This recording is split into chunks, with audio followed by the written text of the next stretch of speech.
और कैसे हो सब। आज हम पढ़ेंगे अकाउंट्स का second chapter, class 11, basic accounting terms. तो हमने पिछली क्लास में करा था, हमने फर्स्ट चैप्टर करा था, इंट्रोडक्शन टू अकाउंटिंग। तो उससे आपको पता तो चल गया होगा कि अकाउंट्स होता क्या है वगैरह। अब आज हम दूसरा चैप्टर शुरू करते हैं, बेसिक अकाउंटिंग टर्म्स। अब ये टर्म्स होती हैं जो यूज होती हैं अकाउंट्स में, और हर जगह यही यूज होंगी, तो ध्यान से पढ़ना। चलो शुरू करते हैं। आज हम तीन चार टर्म्स ही करेंगे, फिर अगली वीडियो में बाकी। तो पहली जो टर्म थी वो थी बिजनेस ट्रांजैक्शन।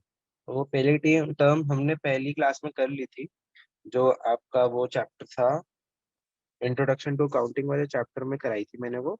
तो अगर आपने नहीं देखी है तो वो देख लेना, मैं लिंक डाल दूंगा डिस्क्रिप्शन में। तो मेक श्योर कि आप वो देख लो। तो अब हम सेकंड टर्म से शुरू करते हैं। सेकंड टर्म में अकाउंट क्या होता है। What is an account? An account is a record of transactions, cash and credit, under a particular head of account, say salaries, telephone expenses, electricity expenses, etc., or a particular head, say assets, ability, etc. It only shows that it only shows the amounts of transactions, but also show their effect and direction. तो account basically क्या होता है? अलग एक group की transactions को एक particular head के बीच में डालना। अब मैं आपको एक और चीज बताता हूँ कि अकाउंट होता किस टाइप का। Account is a T shape format. आप राइट साइड सारी क्रेडिट आइटम्स लिखते हो, लेफ्ट साइड सारी डेबिट आइटम लिखते हो। ये आपको बुक में नहीं मिलेंगी। ये मैं आपको स्पेशल इन्फॉर्मेशन दे रहा हूँ जो आपको आगे काम आएगी, इसलिए मेक श्योर कि ये आप ध्यान से सुने। अब जैसे हम पहला अकाउंट ले लेते हैं, सैलरीज दे रखा है इन्होंने एग्जाम्पल के तौर पे, तो हम यहाँ लिख देंगे सैलरी अकाउंट। तो सैलरी से जितनी भी रिलेटेड ट्रांजैक्शंस, बिजनेस ट्रांजैक्शंस होगी, तो वो इसी सैलरी अकाउंट में एंटर होगी।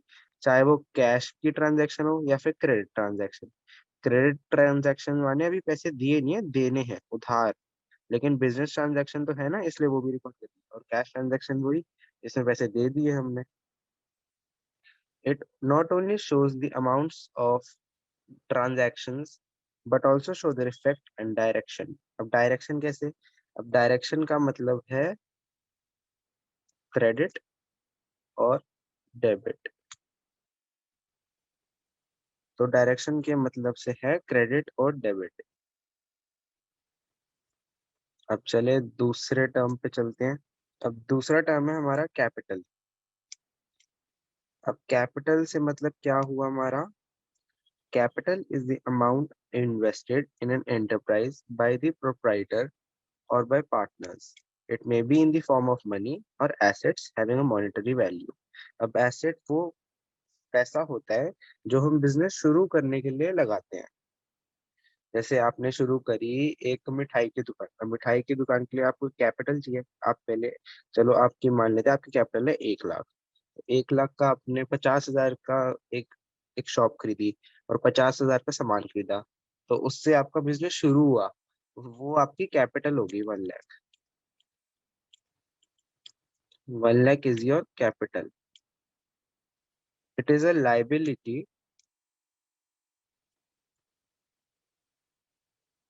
It is a liability of the business towards the proprietor। ये लाइन बहुत ज्यादा इंपॉर्टेंट है। It is the liability of the business towards the proprietor or partners, which increases with further investments and the amount of profit earned। इसका मतलब क्या हुआ? अब liability क्या होती है, अभी आपको अगली दो टर्म्स के बाद पढ़ाऊंगा मैं। अब कैपिटल एक लाइबिलिटी होती है जो टुवर्ड्स द बिजनेस, जो बिजनेस की होती है टुवर्ड्स द ओनर्स। मतलब ओनर्स ने बिजनेस को पैसा दिया है। अब बिजनेस को वो पैसा वापस देना है ओनर्स को। चाहे देते नहीं है, लेकिन उन्हें कहते हैं कि देना है क्योंकि उनको मिला है ओनर्स से। तो उसका नाम हमने कैपिटल दे दिया, और ये एक तरह की लाइबिलिटी ही होती है। On the other hand, it decreases when it is withdrawn, drawings or losses incurred by the business। अब कैपिटल के दो चीजें होती हैं कि वो इंक्रीज होंगी या डिक्रीज होगी। अब इंक्रीज कब होगी? अब इंक्रीज तब होगी जब हम और कैपिटल ले आए। जैसे 1 लाख कैपिटल थी, तो आपने कहा इंक्रीज करनी है, इसलिए मैं प्लस 50,000 कैपिटल और ले आया। तो टोटल हमारी कैपिटल कितनी हो जाएगी? 1,50,000। अब दूसरा टर्म कि डिक्रीज कब होती है। अब डिक्रीज कब होती है, समझो आप पे 1 लाख कैपिटल थी, आपने सोचा कि मेरे को तो घर पे पैसों की जरूरत है, मैं इसमें से 30,000 ले जाता हूँ। उन्हें कहते हैं ड्रॉइंग्स। ड्रॉइंग्स माने हम बिजनेस से पैसा ड्रॉ कर गए, ये हम ले गए, तो आपके पास अब कितनी कैपिटल रह जाएगी? 70,000। अब और एक और तरीका होता है कैपिटल को इंक्रीज करने का। अब कैपिटल इंक्रीज एक और तरीके से होती है, अगर आपकी ईयर के एंड में फर्म ने प्रॉफिट कमाया 20,000, तो 20,000 आप किसे दोगे? फर्म की कैपिटल में ही जुड़ जाते हैं वो। तब आपकी फाइनल कैपिटल क्या हो जाएगी? 1,20,000। ये आपकी कैपिटल इंक्रीज होगी क्योंकि आपने प्रॉफिट कमाया। अब इसका रिवर्स सिनेरियो, अगर लॉस हो जाता है, जैसे 70,000 का लॉस हो गया किसी दिन, तो आपकी कैपिटल कितनी रह जाएगी? 30,000। अब कैपिटल की और दो डेफिनेशन है। Capital is also known as owners equity और नेटवर्थ। ये आपने वर्ड बहुत जगह सुना होगा, नेटवर्थ। जी वो यही है कैपिटल जिसे कहते हैं, जो अमाउंट इन्वेस्टेड है बिजनेस में। और ओनर्स इक्विटी क्यों कहते हैं? क्योंकि ये ओनर लाया है, the businessman himself brought this capital into the business, तो ये उनकी इक्विटी है जो उन्होंने लगा रखी है। It is always equal to assets less liabilities, it can be expressed as, ये कैपिटल का फॉर्मूला है, इसे याद कर लेना। Capital equals to assets minus liabilities. और एसेट्स और लाइबिलिटीज क्या होते हैं ये मैं अभी आपको बताऊंगा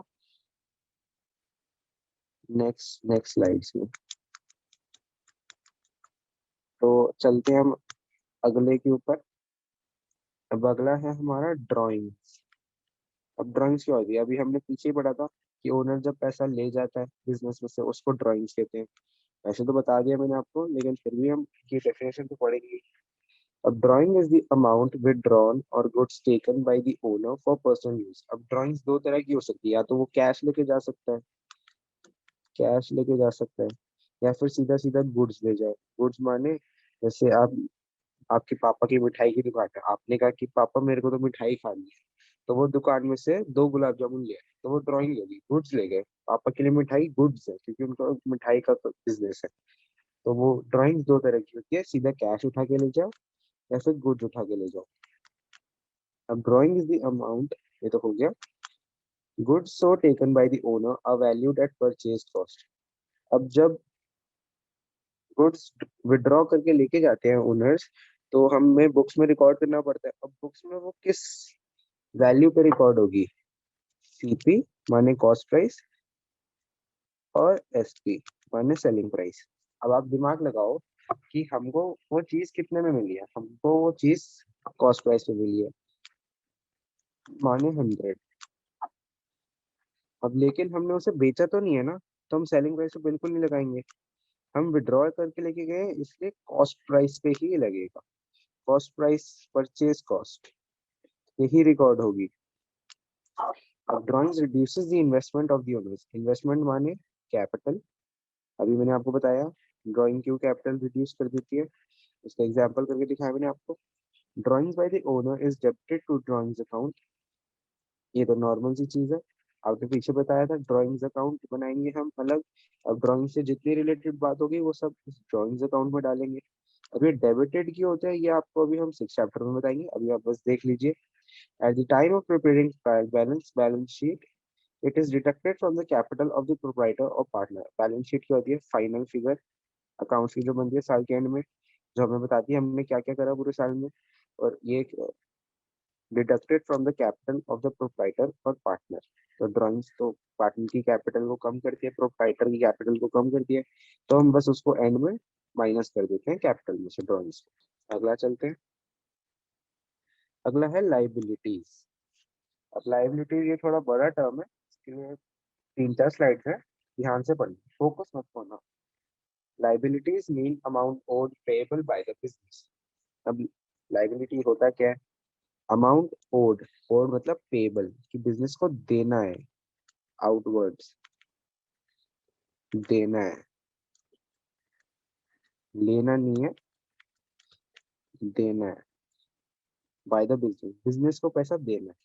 अब liabilities towards the owners of the business is termed as internal liability. अब इंटरनल लाइबिलिटी क्या होती है? कैपिटल को कहते हैं हम इंटरनल लाइबिलिटी। अब इंटरनल लाइबिलिटी हम किसे कहते हैं? हमने अभी देखा था ऊपर, इंटरनल लाइबिलिटी हम कहते हैं कैपिटल को। इंटरनल लाइबिलिटी का मतलब क्या हुआ? कैपिटल। अब ये liability towards the owner of the business, ये भी हमने पीछे बताया कि बिजनेस को ये ओनर को देना होता है मनी, लेकिन देता नहीं है, इसलिए हम उसको इंटरनल लाइबिलिटी की तरफ से अलग दिखाते हैं और इसका नाम जो होता है कैपिटल। अब ऑन दी अदर हैंड जो दूसरी लाइबिलिटी होती है एक्सटर्नल लाइबिलिटी, वो देखते हैं। ये इंटरनल थी, ये इंटरनल थी। अब हम पढ़ेंगे एक्सटर्नल, देखते हैं क्या होता है। On the other hand liability towards the outsiders other than the business owners is termed as external liability. External liability arises because of credit transactions or loan takers. अब जो बिजनेस के ओनर्स के लिए की तरफ लाइबिलिटी नहीं होती ना, वो एक्सटर्नल लाइबिलिटी थी। ये तो नॉर्मल कॉमन सेंस है। जो इंटरनल लाइबिलिटी नहीं है वो एक्सटर्नल लाइबिलिटी है। अब एक्सटर्नल लाइबिलिटी किनको कहते हैं? अब मतलब कहाँ कहाँ से आती है? Rises because of credit transactions, मतलब उधारी पे माल लिया आपने लेकिन आपको बाद में पैसे तो देने, इसलिए। और लोन्स टेकन, जैसे आपने लोन ले लिया, आपको आपको पैसों की जरूरत पड़ेगी, आपकी कैपिटल कम पड़ेगी तो आपको लोन लेना पड़ा बैंक से। अब लेकिन आपकी लाइबिलिटी है ना कि आपको उसे पे बैक तो करना है ना। ये तो नहीं है कि बैंक से लोन ले लिया, नीरव मोदी या ये वो ले गए पैसे, उड़ा के ले गए।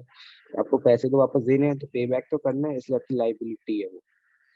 अब एग्जांपल्स ऑफ एक्सटर्नल लाइबिलिटी लिख लो, आर creditors, bank OD, long term borrowings and other liabilities. अब मैं आपको इसके एग्जांपल बताता हूँ। क्रेडिटर्स माने जिससे हम माल लेते हैं उधार पे, जैसे आपके पापा की दुकान है कपड़ों की। अब पापा ने बोला मैन्युफैक्चरर से कि आप ना मेरे को 100 शर्ट्स बना के भेज दो, मेरे को आगे मार्केट में बेचनी है। तो 100 शर्ट्स बना के मैन्युफैक्चरर ने भेज दी, लेकिन पापा ने पैसे नहीं दिए थे। पापा ने कहा कि मैं जब 100 शर्ट्स बेच लूंगा मेरे को प्रॉफिट हो जाएगा, फिर मैं आपको पैसे दे दूंगा। तो ये होता है क्रेडिटर्स। तो मैन्युफैक्चरर पापा के लिए, पापा के बिजनेस के लिए क्रेडिटर बन गया कि उनको पैसे देने हैं। बैंक ओडी मतलब जैसे आपके बैंक में जितने पैसे हैं। अब बैंक की एक फैसिलिटी होती है बैंक ओडी, आपने 11th में पढ़ा होगा बिजनेस स्टडीज में, मैं फिर भी बता देता हूँ। बैंक ओडी लाइबिलिटी क्यों होती है? जैसे बैंक में आपके हैं 1000 रुपए, बैंक ने आपको फैसिलिटी दे रखी है कि आप ओवरड्रॉ कर सकते हो 2000। जैसे अब आपको कोई ट्रांजैक्शन करनी है 2500, लेकिन आप बैंक से, तो माइनस 2500, तो आप करोगे कैसे? कैसे करोगे?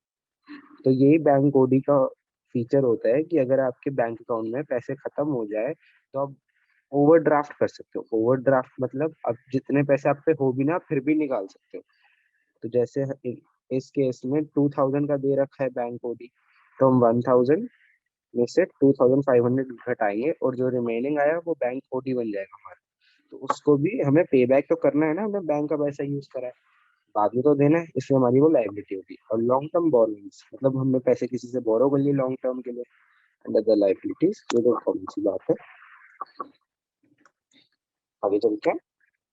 अब एक्सटर्नल लाइबिलिटी क्यों भी हम दो पार्ट्स में डिवाइड कर सकते हैं, देखो कैसे करते हैं।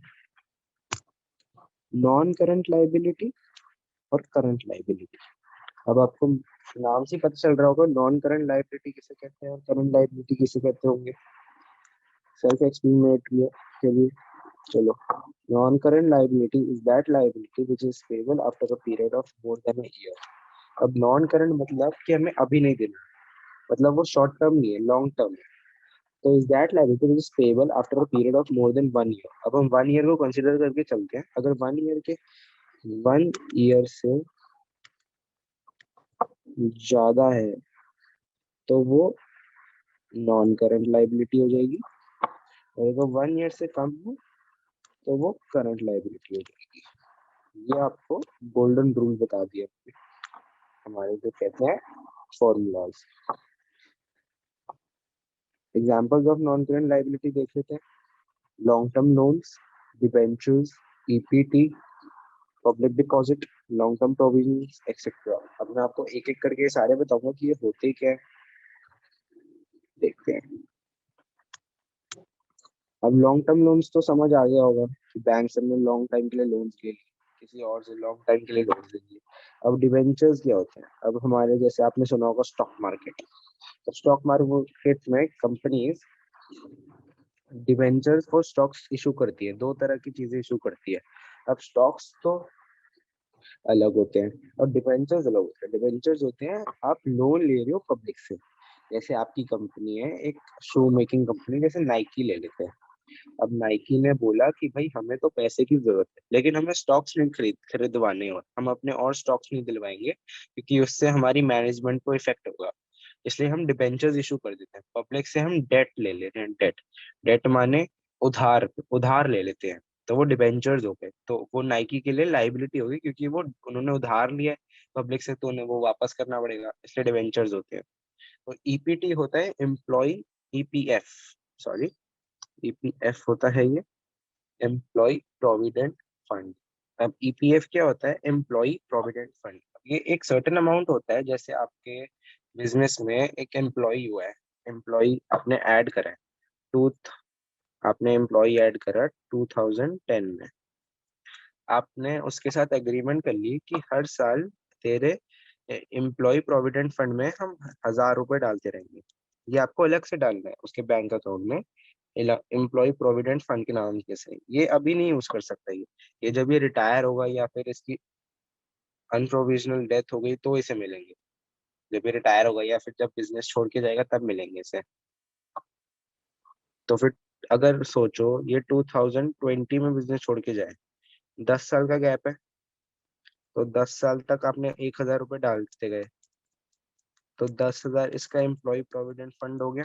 ये आपकी लाइबिलिटी है कि इसे आपको देना है, और ये नॉन करंट लाइबिलिटी की 1 साल के अंदर अंदर तो नहीं देना, 10 साल में देना है। ये तो एग्जाम्पल है 10 साल, बड़े बड़े ऑर्गेनाइजेशन में तो 50-60 साल के बाद मिलते हैं ये एम्प्लॉय प्रोविडेंट फंड। तो आपको ये 10,000 रुपये इसको अब देने हैं, तो ये आपकी नॉन करंट लाइबिलिटी हो गई। अब पब्लिक डिपॉजिट्स होता है, ये पब्लिक डिपॉजिट्स और डिबेंचर्स एक तरीके से सेम होता है कि आपने पब्लिक से पैसे लोन ले लिए। लॉन्ग टर्म प्रोविजंस मतलब वही, आपने लॉन्ग टर्म के लिए लोन्स ले लिए।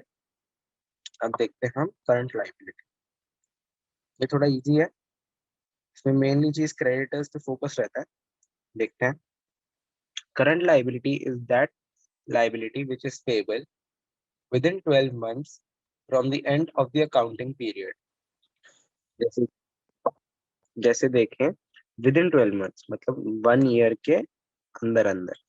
जैसे एग्जांपल पे देखें, आपने माल लिया, 1 मई को परचेज करा, आपने उस मैन्युफैक्चरर से बोला कि मैं आपको 4-5 महीने बाद पैसे दे दूंगा।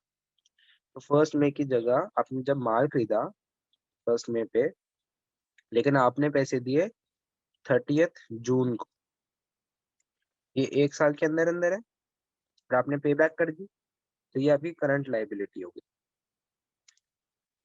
समझ गए? अब इसके एग्जांपल्स देखते हैं।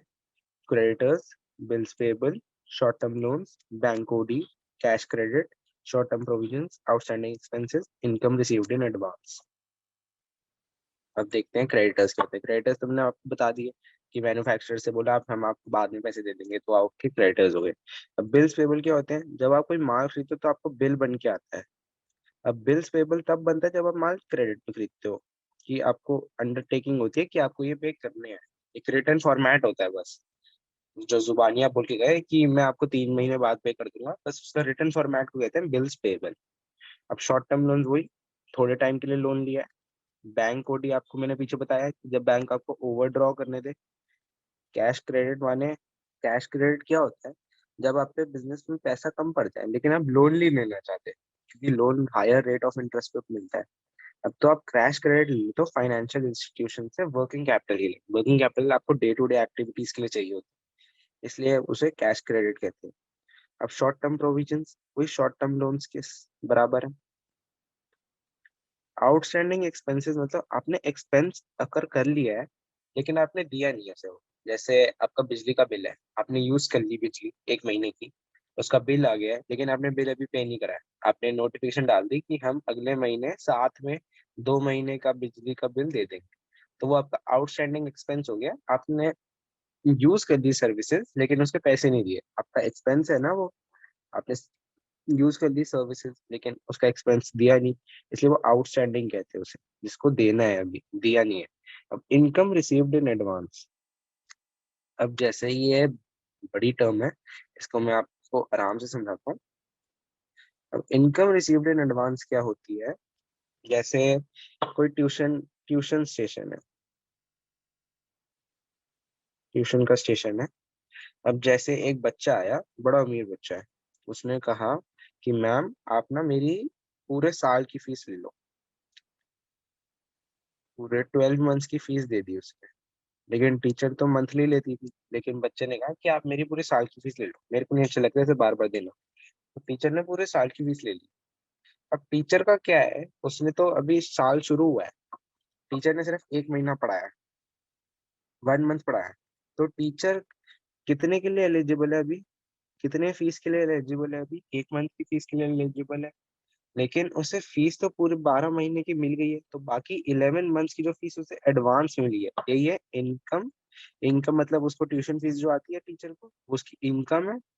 अब income received in advance, advance माने आप जब एलिजिबल नहीं है उसके लिए लेकिन आपको फिर भी मिल गई, क्योंकि आपको करंट में उसके लिए सर्विसेज देनी है, आपको बाद में उसके लिए सर्विसेज देनी है। और करंट लाइबिलिटी मतलब माने, ये करंट लाइबिलिटी क्यों है, आपको इसी ईयर में 1 ईयर के अंदर अंदर से कम में आपको वो सर्विसेज भी उसको देनी ही पड़ेगी, तभी वो करंट लाइबिलिटी के अंदर आएगा और तभी वो इनकम रिसीव्ड इन एडवांस के अंदर आएगा। अगर आप अगले अगले साल में दे रहे हो उसको सर्विसेज, तो वो करंट लाइबिलिटी नहीं बनेगी, वो नॉन करंट लाइबिलिटी हो जाएगी। अब आज के लिए इतना ही, हम एसेट्स अगली क्लास में करेंगे। एसेट्स क्योंकि बड़ा टर्म है, उसके लिए 5-6 स्लाइड्स लगेंगी।